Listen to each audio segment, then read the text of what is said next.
Attacks on Civil Liberties by Katherine Powell, Madison Plattenburg, Amaiya, Ware, and Kyla, Ellis.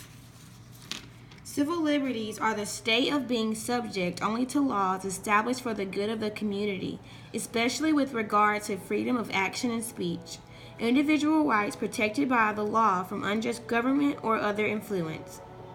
Types of civil liberties are the right to privacy, the right to a jury trial, the right to freedom of religion, the right to travel freely, the right to freedom of speech, the right to be free from self-incrimination, the right to bear arms, the right to marry, the right to be free from unreasonable searches and seizures of your property, the right to freedom of the press, the right to be free from cruel and unusual punishments, the right to legal counsel, the right to assemble peacefully, and the right to vote.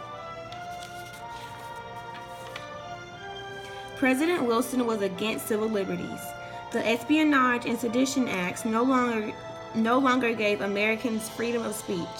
Words spoken against our president, government, army, navy, etc. would result in heavy fines or even jail.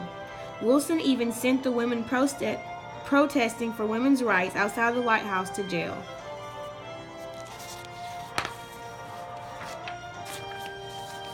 Civil liberties are important because they guard the rights and freedom of citizens of the United States. Civil liberties protect personal freedoms such as the freedom of speech, which allows citizens to express themselves without fear of interference.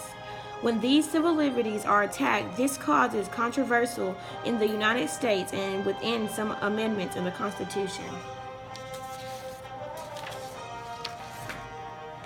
The passage and enforcement of the Espionage and Sedition Acts was the main attack on civil liberties during World War I. These acts made it illegal to criticize the government leaders and/or war effort during America's involvement in World War I. Acts targeted socialists, pacifists, and other anti-war activists. These acts mostly affected immigrants and newspapers. These acts also violated the First Amendment and limited our freedom, which were our civil liberties.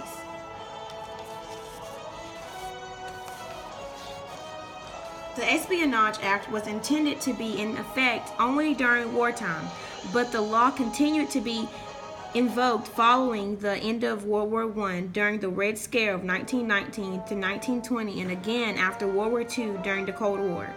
The act was used in later cases, including the prosecution of Julius and Ethel Rosenberg during the Cold War.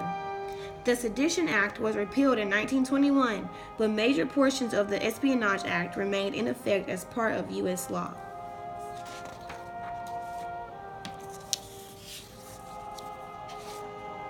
And these are our sources.